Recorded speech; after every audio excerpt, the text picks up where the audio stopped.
Welcome back guys. इस video में मैं बताऊंगा type of boundaries you must set to your parents with your parents. यार छोड़ो, ग्रामेटिकल मिस्टेक हो गया। चलो वीडियो स्टार्ट करने से पहले बाय द वे मैं जस्ट डी मार्ट गया था और डी मार्ट से मैंने ये मंगवाया था, लाया मैंने ये 0 कैलोरीज का जो अभी आया था ना इंडियाज़ गॉट टैलेंट में, करण औजला। तो मुझे कोई ना कोई ऐसे ड्रिंक लेना ही था, ऐसे थोड़ा मस्ती करने का मन था तो मैंने ले लिया और मैंने पी रहा हूँ मैं। तो इसका कलर भी ब्लू कलर का है एंड इट्स ओके।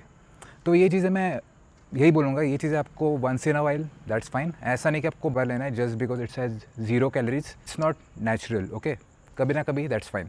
इसका टेस्ट में थोड़ा सा वो मेंथॉल के जो लीव्स आते हैं ना, उसका थोड़ा सा फ्लेवर टच है। सबसे पहली बाउंड्री है, आपके पेरेंट्स अगर आपको रोक रहे हैं जिम जाने से, उनकी आपको नहीं सुननी। आपको जिम इन एनी वे जाना है, ठीक है। चलो आप अगर जॉब नहीं कर रहे, आप आपके पेरेंट्स पे डिपेंडेड हो तो हम समझ सकते हैं। आपके पेरेंट्स नहीं भेज रहे, आपके पास पैसे नहीं है, आप पेरेंट्स से मांग रहे हो, आपको भी थोड़ा बुरा लगेगा मांगने। तो उस केस में आपको घर पे वर्कआउट करना है। ये तो हो गई पहली बाउंड्री। लेकिन आप कमा रहे हो, देन आपको बिल्कुल सुनना नहीं है।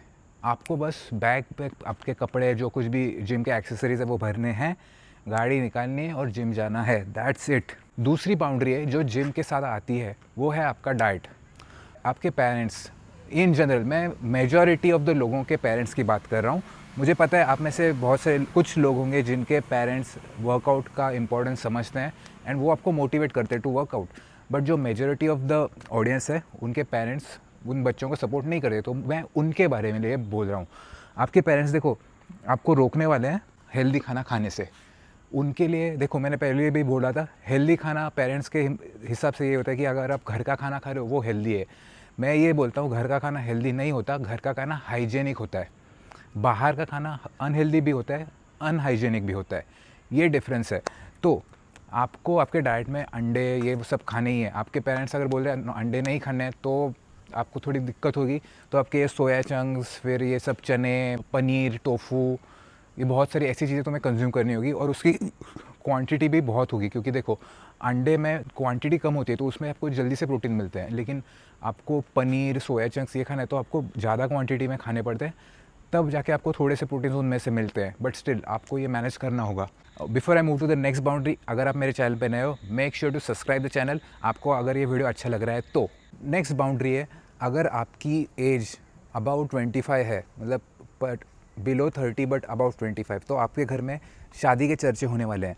तो आपके पेरेंट्स आपको फोर्स करने वाले हैं शादी के लिए। फोर्स एज इन वो आपके पीछे पड़ेंगे।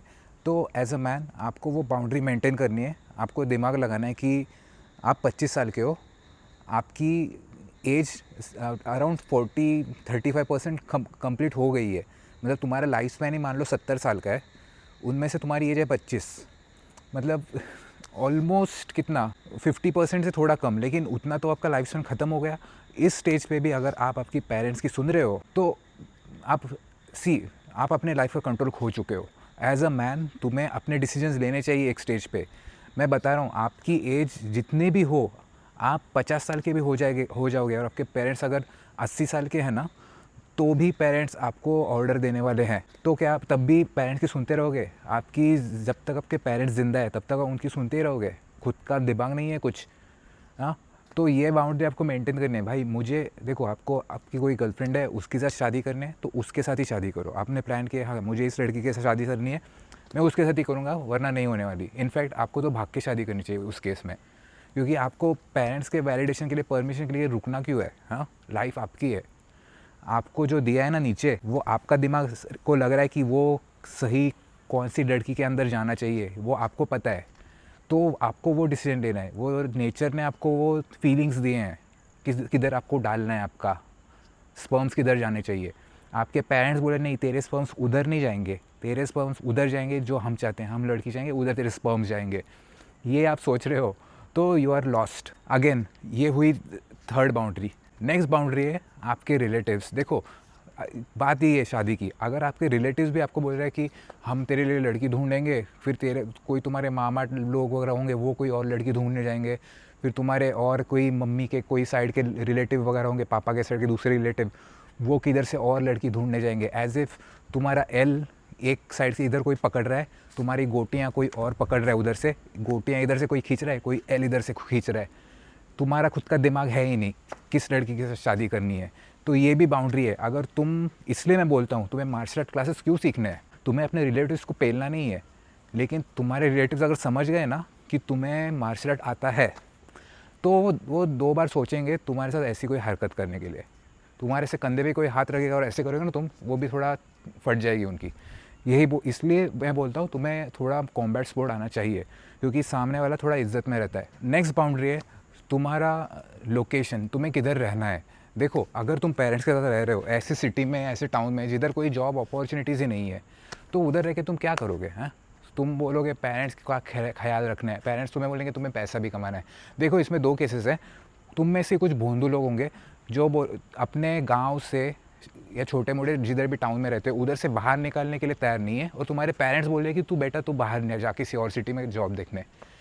ये केस तो भाई तुम्हारे पेरेंट्स तुम्हें सपोर्ट कर रहे हैं बाहर जाने, लेकिन तुम ही ऐसे डरते हो बाहर पेरेंट्स से कैसे दूर रहें, तो इधर तुम्हारी ही गलती है। दूसरी केस ये है, तुम जाना चाहते हो दूसरे सिटी में इन सर्च ऑफ जॉब, कोई अपॉर्चुनिटी, लेकिन तुम्हारे पेरेंट्स बोल दे कि बेटा इधर ही कोई आसपास काम देख लो या वॉटेवर, तो तुम्हें अपने पेरेंट्स से दूर जाना है, किसी और सिटी में रेंट पे रहना है, और तुम्हारा गोल ये होना चाहिए कि मैं अपने, पहला प्राइमरी गोल ये है तुम्हारा कि मैं अपने बिल्स कैसे पे करूँ, अपने बिल्स, अपने खाने पीने का खर्चा, और उसके अलावा जो कुछ भी छोटी मोटी चीज़ें हैं, थोड़ा एंटरटेनमेंट, कपड़े वपड़े, शॉपिंग, उसका खर्चा कैसे निकाले। उसके साथ तुम्हारा दूसरा प्लान ये होना चाहिए कि मैं इंडिपेंडेंट कैसे बनूँ।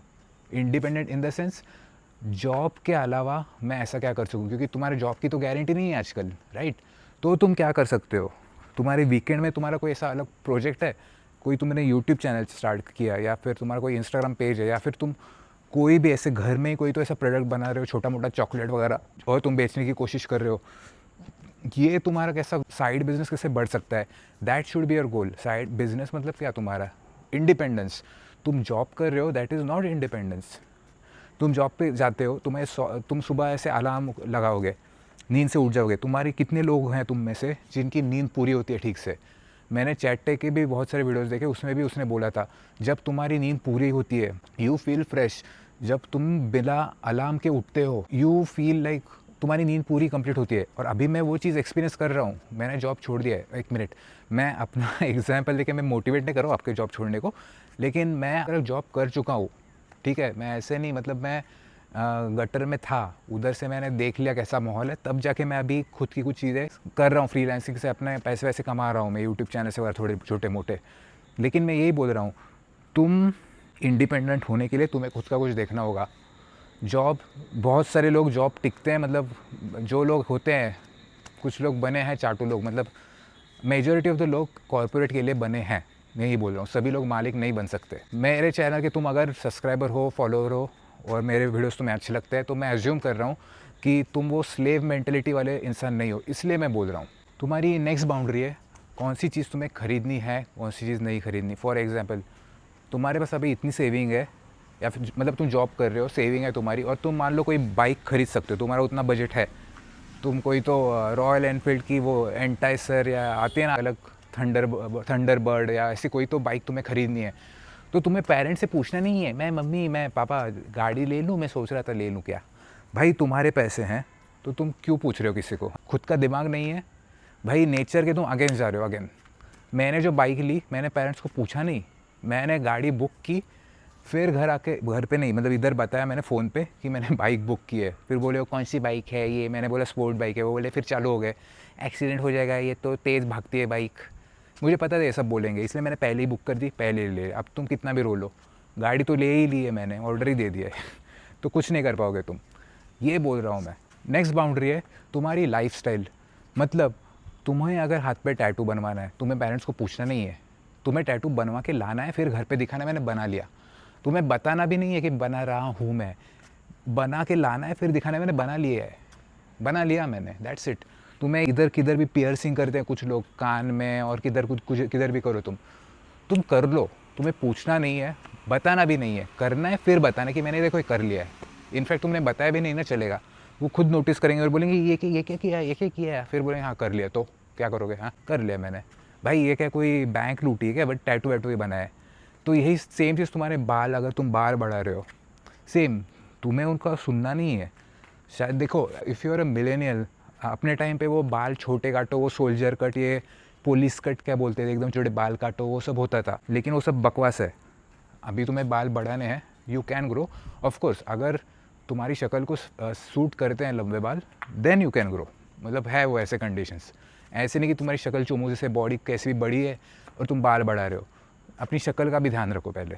नेक्स्ट बाउंड्री है, अगर आपके पेरेंट्स आपको बोल रहे हैं कि आपको ये ज़मीन संभालनी है, ये फ्लैट संभालना है और ये सब ज़मीन फ्लैट तुम्हारे नाम पे होना चाहिए, तो तुम्हें शादी करनी पड़ेगी।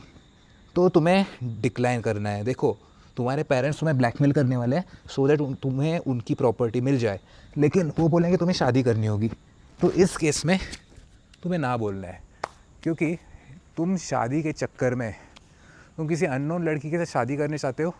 मान लो तुम्हारे पास करोड़ों की प्रॉपर्टी है पेरेंट्स के पास, वो पाने के लिए तुम क्या ऐसी लड़की के साथ एक कमरे में रहना चाहते हो जिसको तुम जानते ही नहीं हो? उस लड़की ने क्या किया होगा पास्ट में, ऐसी लड़की के साथ तुम अपनी लाइफ स्पेंड करना चाहते हो जस्ट बिकॉज तुम्हें उस लड़की के साइड की कुछ ज़मीन है वो मिले, उसके कॉन्टैक्ट्स कुछ बने, मतलब वो जो बिज़नेस मर्जर बोलते हैं उस टाइप की चीज़। उसके लिए क्या तुम अपने पीस ऑफ माइंड खोना चाहते हो? क्या तुम अपना फ्रीडम खोना चाहते हो? क्या पता तुम पे कोई और ही केस आ जाए फ्यूचर में, वो डाल देगी झूठी मूठी। तो तुम्हारा peace of mind should be your first priority. तुम्हें पैसे कमाने हैं, खुद के दम पे कमाओ। पेरेंट्स के दम पे कमाओगे तो तुम you will always be a puppet. तुम्हारी बीवी भी एक पॉइंट पे तुम्हारी रिस्पेक्ट नहीं करेगी, क्योंकि तुम्हें उसको भी पता है कि ये जो कुछ भी ज़मीन ये सब है वो तुम्हारे पेरेंट्स ने तुम्हें मिला के दिया है, तुम्हारी मेहनत नहीं है वो। तो इन अ लॉन्ग टर्म एक टाइम ऐसा आएगा कि तुम्हारी बीवी भी तुम पे ताने मारेगी। Get it? तो इसलिए बोल रहा हूँ, खुद का दिमाग लगाओ। जस्ट बिकॉज कोई बोल रहा है वो करते मत जाओ। Make sure to subscribe this channel if you enjoyed the video. See you next time.